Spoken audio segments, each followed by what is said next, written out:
আমার গভীর মনোযোগ। এই নামাজটা কত ফজিলতপূর্ণ একটা কাজ। আল্লাহর হাবিব সাল্লাল্লাহু আলাইহি ওয়াসাল্লাম বলেছেন, বান্দা যখন নামাজের মধ্যে দাঁড়ায় যাবে, বান্দা আল্লাহর সাথে তার দিদার শুরু হয়ে যাবে। জোরে বলুন সুবহানাল্লাহ। আমার মুসলমান ভাইয়েরা, বান্দা যখন নামাজের মধ্যে দাঁড়াইয়া আলহামদুলিল্লাহি রাব্বিল আলামিন আয়াতে কারিমা তেলাওয়াত করবে, আল্লাহ তাআলা জবাবে বলবেন, আমার বান্দা আমার গুণগান করলো। জোরে বলুন সুবহানাল্লাহ। আমার বান্দা আমার প্রশংসা করলো ফেরেশতাদের মজলিস নিয়া, হামিদান আবদি। প্রিয় ভাইরা আমার, দুইজন ব্যক্তি আসরের নামাজে রক্ত হয়ে গেলেন। দুইজন ব্যক্তি আরেকজন ব্যক্তির জন্য অপেক্ষা করতেছে। ওই দিক দিয়ে আস্তে আস্তে করে আসরের নামাজের সময় চলে যাচ্ছে। প্রিয় ভাইয়েরা আমার, দুইটা নামাজের টাইম বড় কম। একটা হলো আসর আর একটা হলো মাগরিব। একটু কমাও, একটু বন্ধ করে দাও। একটা হলো আসরের নামাজ আর একটা কি নামাজ বলেন? মাগরিবের নামাজ। একটু বুঝছেন কথাগুলি। এই দুইটা নামাজের সময় একদম কি কম। দুইজন বান্দা আরেকজন বান্দার জন্য অপেক্ষা করতেছি। ওই দিক দিয়ে সময় চলে যাচ্ছে। মুসলমান ভাইয়েরা আমার, আগের দিনের মানুষ কিন্তু টাইম দেখতো সূর্যের মাধ্যমে। বর্তমানে আমাদের তো অনেক রকমের ঘড়ি আছে, আবার মোবাইল আছে, কিন্তু আগের মানুষ সূর্যের দিকে এলে বলতে পারতো কয়টা বাজে। ঠিক কিনা বলেন? বলতে পারতো না। আমাদের বাচ্চারা যারা ছিল ওনারা কিন্তু এই সূর্যের দিকে তাকাই সময় নির্ধারণ করত। মুসলমান ভাইয়েরা আমার, সূর্যের দিকে তাকাইয়া দেখে আসরের নামাজের সময় চলে যাচ্ছে। ওই মুহূর্তের মধ্যে দুইজন ব্যক্তি হঠাৎ করে তাকাইয়া দেখে একজন ব্যক্তি আসতেছেন, একদম লুলাবালা অবস্থা। অর্থাৎ সমাজের কিছু মানুষ আছে দেখবেন চলাফেরা করে একদম সাধারণভাবে, মানে সেরা বেড়া অবস্থা আর কি। কাপড় চোপড়ের কোনো স্টাইল নাই। আমরা তো চলাফেরা করি আলহামদুলিল্লাহ, কাপড় ইস্তারি দিয়া, ভালো জুতা, ভালো টুপি, সবকিছু ভিআইপি ভাবে চলাফেরা করি। কিন্তু ওই মানুষটা একবারে ছেঁড়া মারা অবস্থায় আসতেছে। ওই মানুষটার মাথার মধ্যে হলো বিশাল একটা লাকড়ির বোঝা।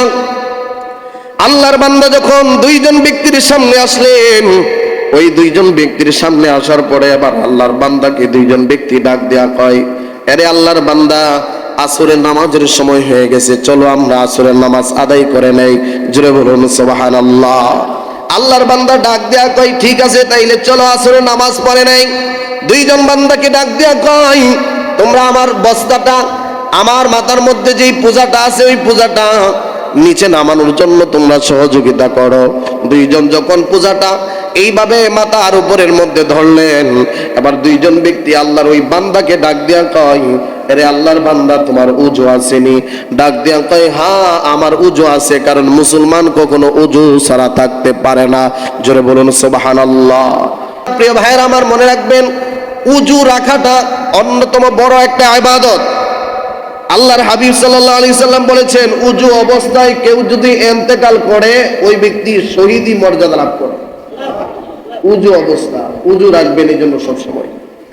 প্রিয় ভাইয়েরা আমার, আল্লাহর বান্দা ডাক দিয়া কয়, এ আল্লাহর বান্দারা, মুমিন ব্যক্তি কখনো উজু ছাড়া থাকতে পারে না। এবার পূজাটা যখন নিচের মধ্যে নামাইলেন, এবার ওই দুইটা লোক মনে মনে ভাবতেছেন, হাই রে, এই লোকটা যেহেতু বলছে আল্লাহর বান্দারা উজু ছাড়া থাকতে পারে না, মনে হয় এই লোকটা সাধারণ কোনো লোক না। আমরা তো সাধারণ লোক ভাবছি, যদিও দেখতে একটু অন্যরকম দেখা যায়, কিন্তু এই লোকটা মনে হয় সাধারণ লোক হবে না। এবার পূজাটা নামানোর পরে ডাক দেয়া কই, তাড়াতাড়ি কইরা আমরা আসরের নামাজ আদায় করব। আসরের নামাজের ইমামতি করবে কে? আসরের নামাজের ইমামতি করবে কে? ওই দুইজন ব্যক্তি সিদ্ধান্ত নিলেন, আমাদের মনে হয় আমাদের চাইতে যেই ব্যক্তি পূজা নিয়ে আসছে ওই লোকটা সবচাইতে বেশি আমলদার ব্যক্তি, ওই ব্যক্তি দিয়ে আজকে নামাজটা আমরা আদায় করব। ওই ব্যক্তির ইমামতির মাধ্যমে আজকে আমরা আসরের নামাজ পড়ব। মুসলমান ভাইয়েরা আমার, এই কথা বলার পরে আল্লাহর দুইজন বান্দা ওই ব্যক্তিকে ডাক দেয়া কয়, ও আল্লাহর বান্দা, আজকে আপনি নামাজের ইমামতি করবেন। ডাক দেয়া কয়, আপনারা যে আমার পিছনে নামাজ পড়বেন, আপনারা আমার পিছনে নামাজ পড়লে বিরক্ত হয়ে যাইবেন। আমি তো সাধারণ ইমামদের মতো ইমামতি পারি না। ডাক দেয়া কয়, না, আমাদের বিশ্বাস হয় আপনি পারেন। মুসলমান ভাইয়েরা আমার, আল্লাহর বান্দাকে রাজি করাইলেন। আল্লাহর বান্দা রাজি হয়ে গেলেন। আগের দিনে কিন্তু মসজিদ লাগতো না, মনে রেখে অনেক মুরব্বীদেরকে এখনো প্রায় সময় দেখি যে নামাজের রক্ত হয়ে গেলে ফাত্রে নামাজ ছড়ালা একটা গামছা বিছায়া।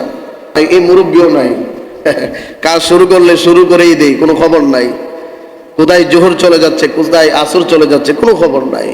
কিন্তু আগের দিনের মুরব্বীরা, এটি তো আমরা নিজের চোখে দেখছি, আপনারাও নিজের চোখে দেখছেন। নামাজের সময় হয়ে গেলে আবার অনেক মুরব্বীরা নিজেরাই আলাদা করে একটা রুমাল নিয়ে গেছে, নামাজের সময় হয়ে গেছে, উজু কইরা তার জমিনের মধ্যেই নামাজ আদায় করে ফেলছে। ঠিক কিনা জোরে বল?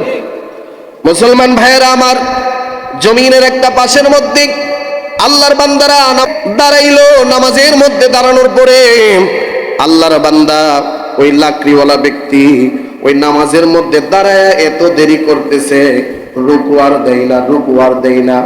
দুইজন মানুষ অবাক হয়ে গেছে, হাই রে কি করতেছে, এতক্ষণ সময় কি জন্য লাগতেছে? কারণ আসরের নামাজ আমরা যখন আদায় করি সর্বোচ্চ সময় লাগে 6 থেকে 7 মিনিট অথবা 8 মিনিট, কিন্তু আল্লাহর বান্দা শুধুমাত্র নামাজের মধ্যে দাঁড়ায় আর রুকুর আগে এত সময় ব্যয় করতেছে।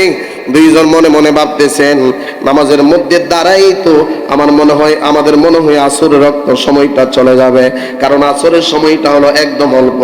মুসলমান ভাইয়েরা আমার, অনেকক্ষণ পরে যখন রুকু দিলেন, রুকু দেওয়ার পরে আবার রুকুর মধ্যে গিয়েও দেরি শুরু করে দিছে। আবার যখন সিজদার মধ্যে গেলেন, সিজদার মধ্যে গিয়ে দেরি শুরু করে দিছেন। দুইজন বান্দা মনে মনে ভাবতেছেন, প্রথম রাকাতে মনে হয় বড় সূরা তেলাওয়াত করছে, দ্বিতীয় রাকাতে মনে হয় একটু তাড়াতাড়ি করবে, কিন্তু না, দ্বিতীয় রাকাতের মধ্যে গিয়েও আবার এইভাবে দেরি শুরু করে দিলেন। রুকুর মধ্যে গিয়েও দেরি শুরু করে দিলেন, সিজদার মধ্যে গিয়েও দেরি শুরু করে দিলেন। মুসলমান ভাইয়েরা আমার, নামাজ যখন শেষ হয়ে গেছে, নামাজ শেষ হওয়ার পরে দুইজন বান্দা আবার ডাক দিয়া কয়, তোমারে আমরা কত আশা কইরা তোমার ইমামতি করার জন্য পাঠাইলাম, কিন্তু ইমামতির মধ্যে গিয়া তুমি এত দেরি কি জন্য করলা? আসরের নামাজের সময় হলো অল্প, আমাদের তো মনে হয় আসরের নামাজের সময় চলে গেছে। আল্লাহর ওই বান্দা লাকড়িওয়ালা ব্যক্তি ডাক দিয়া কয়, আরে আল্লাহর বান্দারা, আসরের নামাজের আগে তোমরা কি সময় দেখছিলা? অর্থাৎ তোমরা কি সূর্য দেখছিলা? ডাক দিয়া কয়, হ্যাঁ আমরা সূর্য দেখছিলাম। তাইলে একটা কাজ করে, এখন তাকাইয়া দেখো সূর্য কোন জায়গাটার মধ্যে আছে। আল্লাহর দুইজন বান্দা সূর্যটার দিকে তাকাইলেন, সূর্যটার দিকে তাকাইয়া দেখে যেই জায়গার মধ্যে সূর্য দেখা নামাজ শুরু করছে, ওই জায়গার মধ্যেই সূর্য আছে। জোরে বলুন সুবহানাল্লাহ।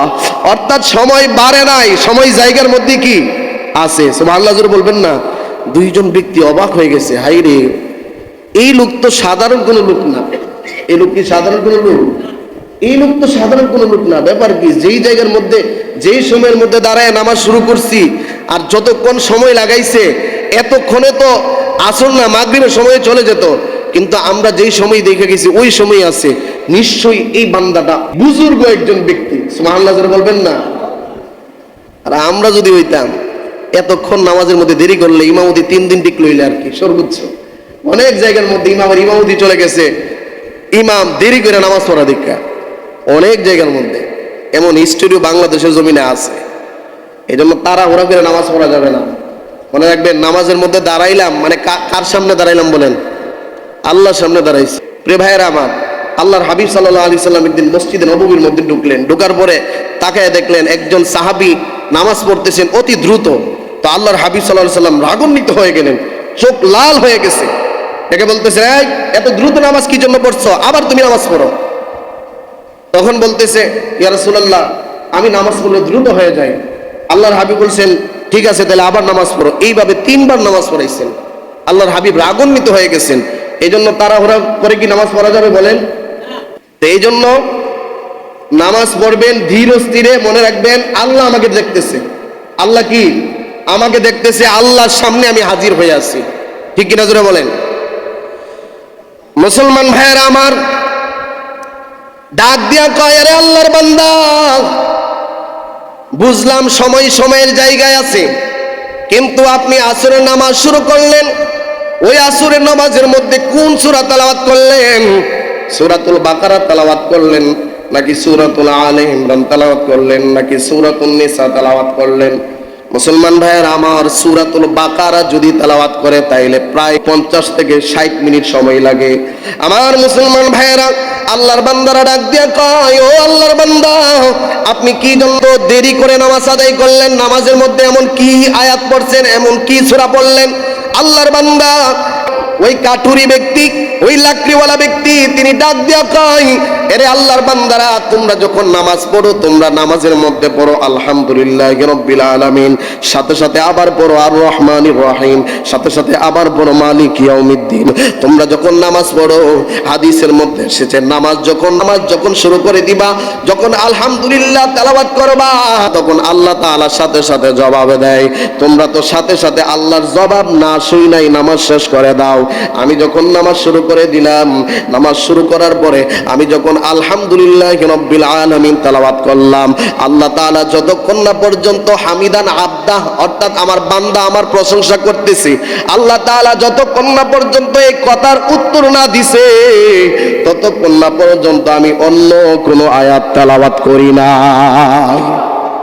চিন্তা করছেন কেমন নামাজি ব্যক্তি? আমি যখন আবার বললাম আর রহমানির রহিম, আমি যখন তেলাওয়াত করলাম, এই আয়াত যখন বান্দা তেলাওয়াত করে, আল্লাহ তাআলা তখন ফেরেশতাদেরকে ডাক দেয়া কয়, আমার বান্দা আমার প্রশংসা করতেছে। এরপরে বলেন আমার বান্দা আমার গুণগান করতেছে। এরপরে বলেন আমার বান্দা আমার মর্যাদার আলোচনা করতেছে। জোরে বলেন সুবহানাল্লাহ। যতক্ষণ না পর্যন্ত আল্লাহর এই কথাগুলির উত্তর না শুনি, আয়াতের উত্তরগুলি আমি না শুনি, ততক্ষণ না পর্যন্ত আমি নামাজ সামনের দিকে বাড়াই না, সামনের কোনো আয়াত পড়ি না। মুসলমান ভাইয়েরা আমার, এই জন্য চিন্তা করছে, নামাজের মধ্যে আপনি যখন দাঁড়ায়া যাইবেন, নামাজের মধ্যে আলহামদুলিল্লাহ পড়লে আল্লাহ তাআলা আলহামদুলিল্লাহর জবাব দেয় কি দেয় না? যার নাম ছিলেন হযরত উসমান হারুনী রাদিয়াল্লাহু তাআলা আনহু, খাজা মাইনুদ্দিন চিশতি রাদিয়াল্লাহু তাআলা আনহুর পীরের নাম ছিলেন হযরত উসমান হারুনী রাদিয়াল্লাহু তাআলা আনহু।